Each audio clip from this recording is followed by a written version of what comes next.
Drink from the mug you will. The ears are probably the most interesting thing for that.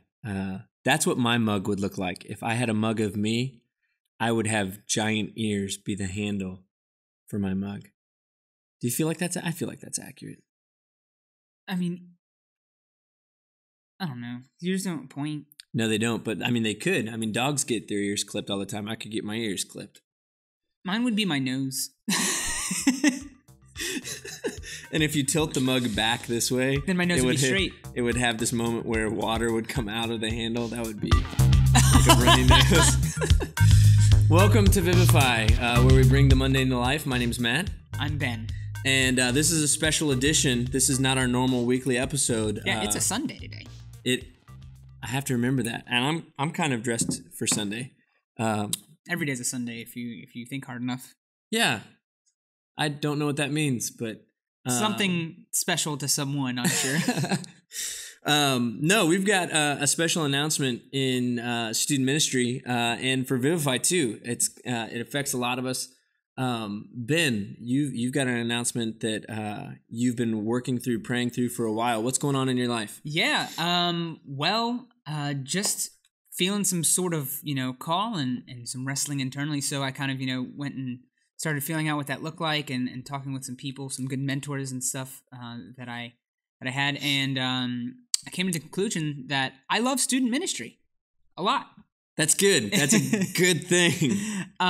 However, God might be calling me out of it full time as a vocation, and so it's a very interesting feeling to have going on inside of you, to love something, but at the same time think about that God might be calling you out of it. And so we came to the decision that I can still do student ministry as a volunteer. I can have all the fun parts of it. I think vocational ministry is something that a lot of people don't even know what that means.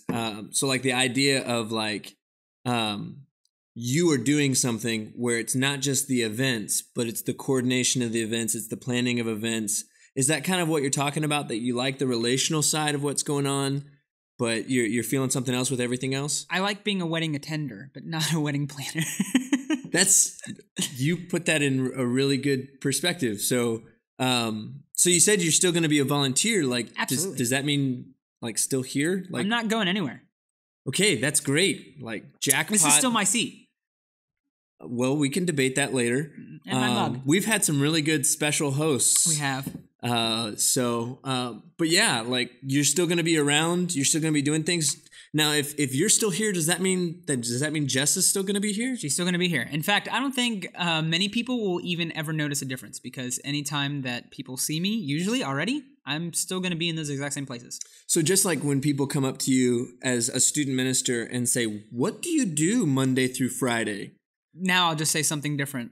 Yeah. So people will still just assume that student ministers don't do anything from Monday to Saturday. I don't know why I said Friday the first time. It's actually Monday through Saturday. There are more days in the week. There are. So you'll actually just be doing a different job during the week. You'll still be here, still be involved. It's great for us. So what was this experience like? Does it feel like indigestion when you feel like God start to tell you to do something else? What was that like? Indigestion that you can put off.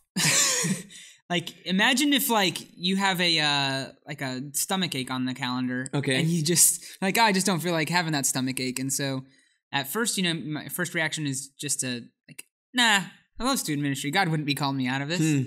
And so, I'll just bump those feelings down the line a little bit. Okay. And then, finally you start thinking, you start, feeling a certain way. And it's really just, like a Kairos moment. We've talked about moments where, God might be saying something into your life and you have to stop, listen, and evaluate what that is and what that means, and actually have to make a choice on that. And so talking with some really good people who have been on both sides of this kind of thing, helped me realize that hey, that you'll be a lot happier seeking God's will in your life. I think that's something where it's not just students that need to hear that. I think it's adults too. I need to know that there's a lot of times in my life that I'll feel God trying to communicate something to me. Like it probably, I don't know. Did God speak to you in an audible voice in this process? Oh yeah. Of course you'd say that. Of course I would. I mean, was it something? Oh no, like, wait, that was a podcast. No, he didn't. No. Was it like a shining light? It probably wasn't those things, right? Oh no, man. I wish. Like, I mean, there were times that I like literally just prayed for that. Just like, hey, like, make this easier, please, because yeah, like, you know, a lot of times through the decision, it felt like maybe it was even going to be a mistake. That like, well, maybe I'm just mishearing what God's saying. Maybe I'm misinterpreting. Something that you and I both find ourselves saying a lot to students is God cares 90 to 95% who you are and how you act, and like 5 to 10% of where you are and what it is you're doing. Like God cares less about the job you have and more about the person you're being. Like, this is a moment where the rubber meets the road for you. Like, do you feel like that's true, or do you think you're going to change what you say to students after this moment? What do you mean change what I say to students? Like, do you think you would still tell students like, well, God's called me to be this person. I'm just finding a different thing to do. Like, I'm still a minister, even if I have a different week-to-week job. I think the people that God calls us to be is pretty apparent through the personality traits and stuff that he gives each of us. Our certain strengths and our certain just abilities that he gifts us with.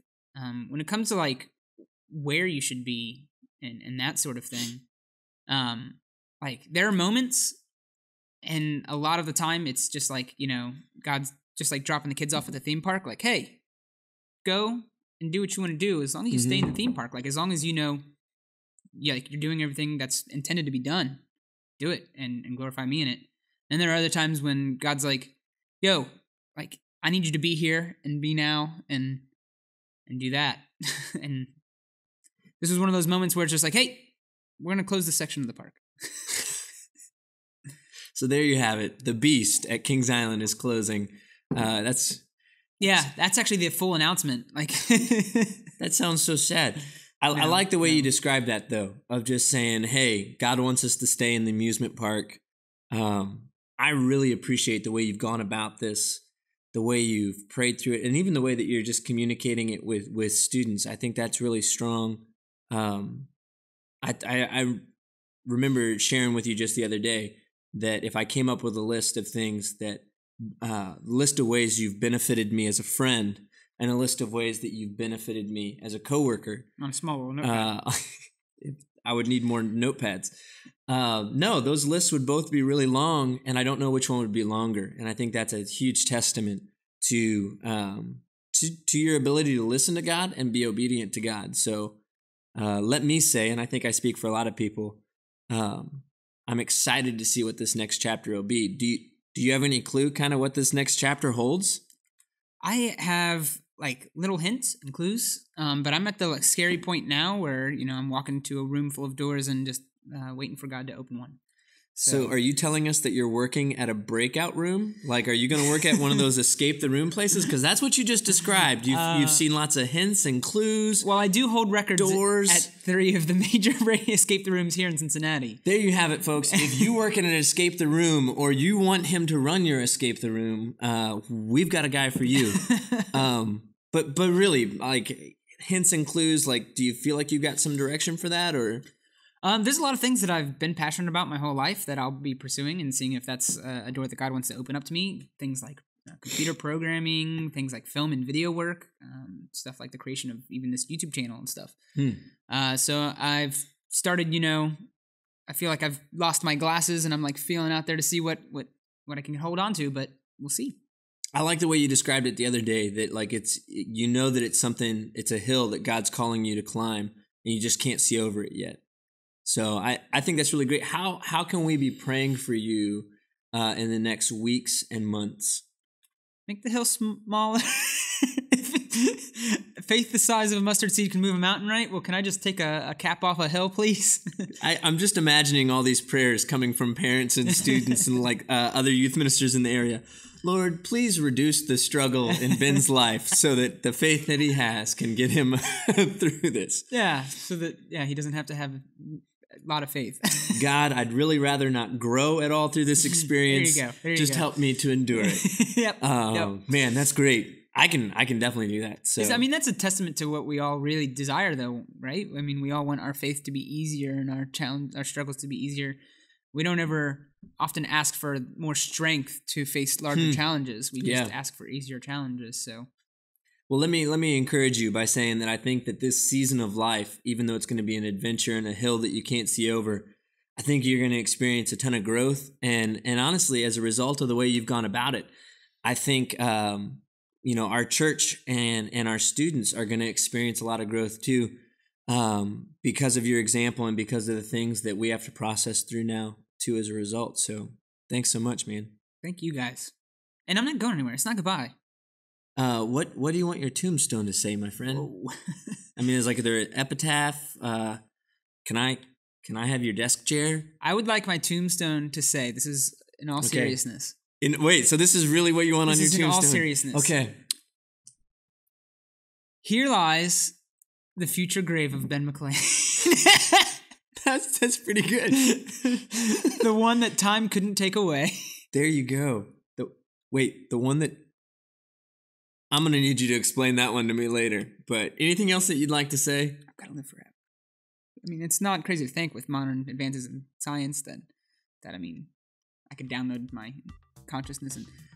that was such a great rabbit trail. I don't want to say goodbye. I just want to say, see you later. Peace out, you fruity gibbets.